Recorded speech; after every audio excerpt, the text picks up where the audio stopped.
Hey there. I am Mo, your DIY guide. Today's DIY fix car door handle. So let's start.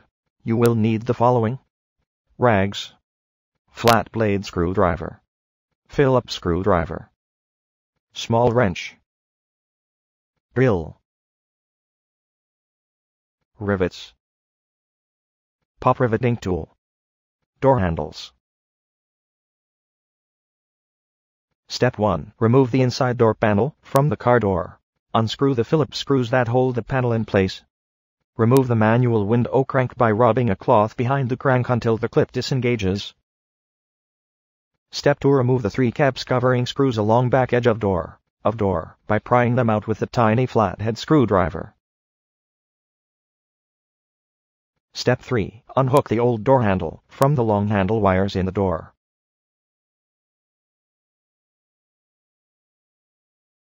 Step 4. Unscrew and remove the door handle from the car door with the Phillips screwdriver.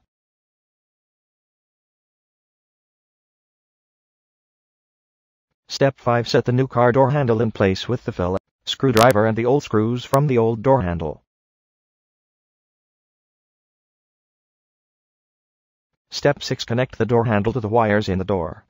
Test the handle to ensure that it works. Step 7. Replace the door panel and screw it into place.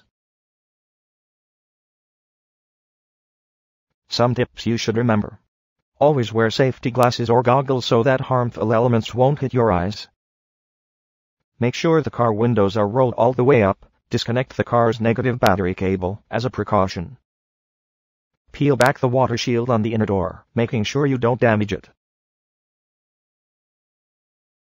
Stay tuned for more Automatics DIY tips. Automatics DIY. Get access to DIY auto repair manuals now.